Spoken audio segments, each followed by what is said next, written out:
नमस्कार दोस्तों। आज आपके सामने ईस्टर्न बॉडी वेस्टर्न माइंड नोडिया जुरी द्वारा पुस्तक लिखित के पिछले अध्याय की अगली कड़ी लेकर आपके सामने उपस्थित हूँ। आइए दोस्तों, इसको बड़े ध्यान से सुनते हैं। व्यसनों को चक्रों के संदर्भ में वर्गीकृत करना कठिन है, क्योंकि विभिन्न पदार्थ अलग अलग अवस्थाएं उत्पन्न करते हैं। सामान्य रूप से व्यसन को भी किसी एक चक्र में वर्गीकृत नहीं किया जा सकता। रासायनिक निर्भरता में पसंद की दवा हमें चक्र असंतुलन के बारे में महत्वपूर्ण सुराग देती है।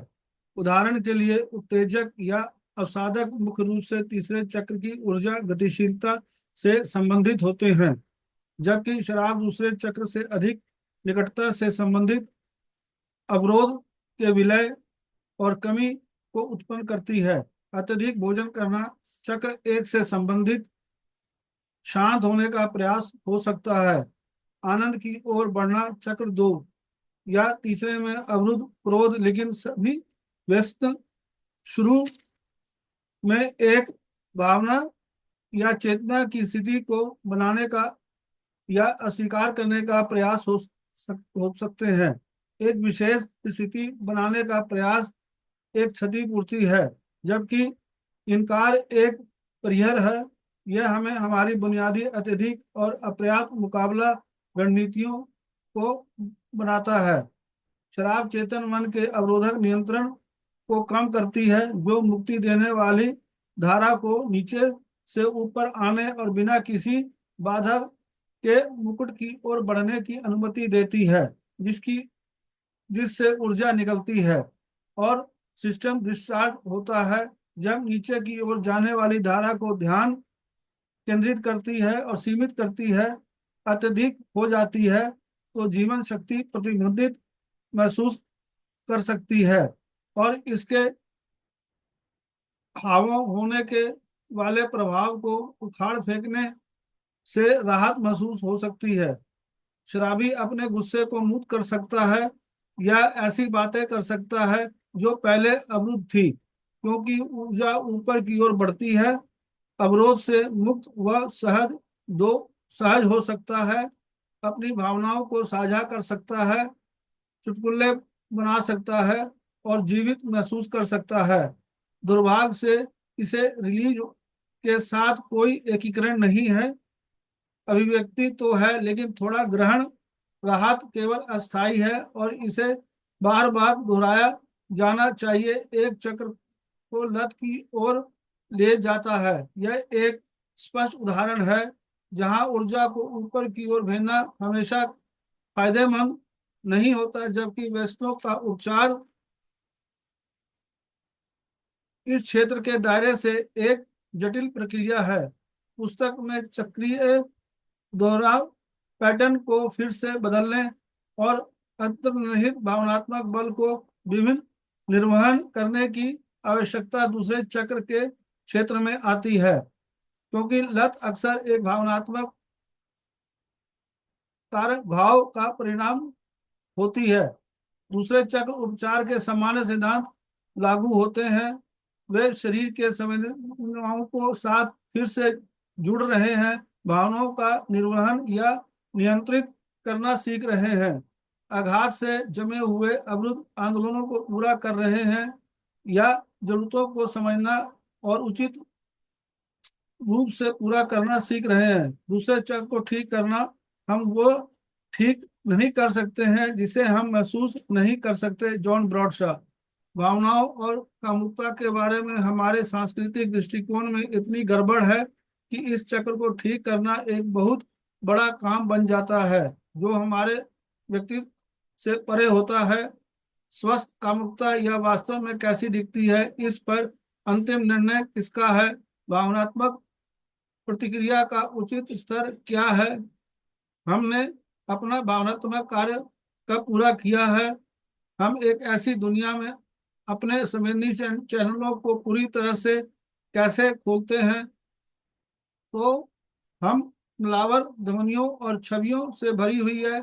हम एक स्वस्थ और शक्तिशाली कामुकता को कैसे बनाए रखते हैं, जो स्वभाव से दूसरों को शामिल करती है, जो दूसरों अपनी कामुकता को घायल होते हैं।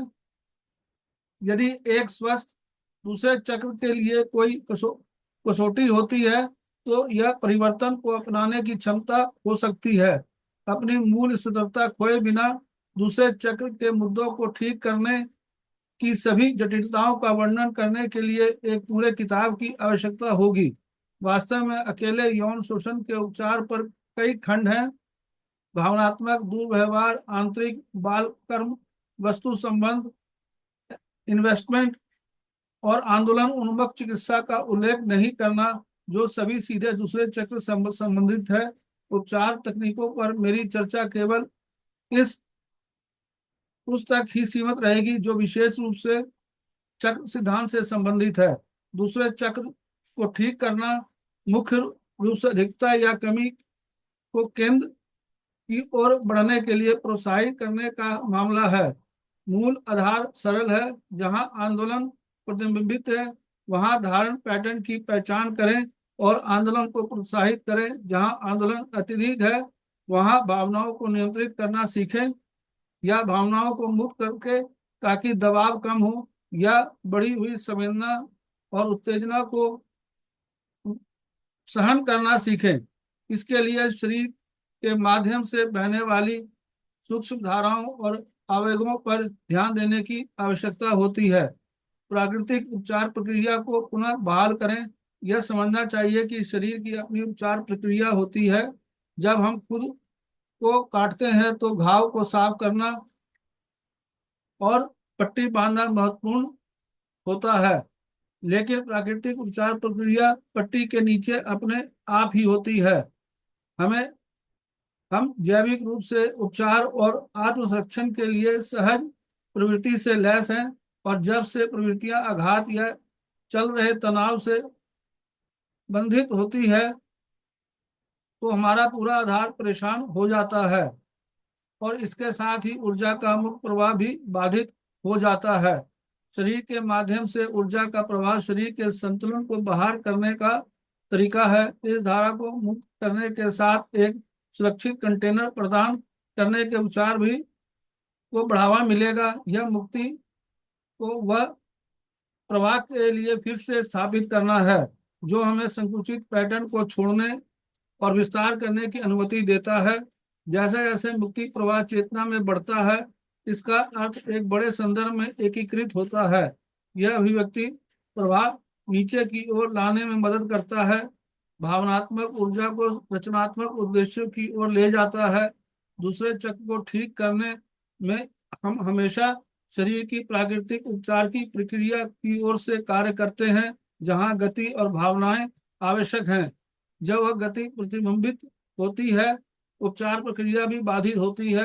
यदि किसी व्यक्ति की किसी दिए गए परिस्थिति के प्रति सहज प्रक्रिया बाधित हो जाती है तो प्रारंभिक पैटर्न को पूरा करने के लिए समान परिस्थितियों को फिर से बनाने का निरंतर प्रवृत्ति होती है। यदि अवरोध गंभीर है तो समान परिस्थितियां पूर्णता की अनुमति नहीं दे सकती, जिससे हम नकारात्मक आघातों को दोहराए जाने के एक निराशाजनक चक्र में फंस जाते हैं बिना उन्हें हल किए और आगे बढ़ने से में सक्षम हुए। बर्फ पिघलना, आवागमन के मुक्त प्रवाह को पुनः बहाल करना। रे पहली बार गर्दन में बार बार होने वाले दर्द की शिकायत लेकर मेरे दफ्तर में आया था। उसने क्लिनिकल थेरेपी, कायोप्रैक्टिक काम, मालिश, मानक मनोचिकित्सा और कई अन्य तरीकों की कोशिश की थी, लेकिन कोई फायदा नहीं हुआ क्योंकि दर्द का कोई जैविक कारण नहीं था। इसलिए उसे पता कुछ मन शरीर की समस्या काम कर रही है। मैं देख सकता था कि उसने अपने शरीर को कठोरता से पकड़ रखा था। उसकी गर्दन बहुत कम हिल रही थी और इसके हाथ और बाहें उसकी छाती के करीब को कठोरता से पकड़ रखा था। उसकी गर्दन बहुत कम हिल रही थी और उसके हाथ और बाहें उसकी छाती के करीब थी। उसकी ऊर्जा सिकुड़ गई थी। आघात केवल तब होता है जब कोई बायोएनर्जेटिक काम शुरू किया तो उसने बहुत अनुकूल प्रतिक्रिया दी, वह आसानी से चार्ज हो गया और हिलते हुए गति के साथ डिस्चार्ज हो गया।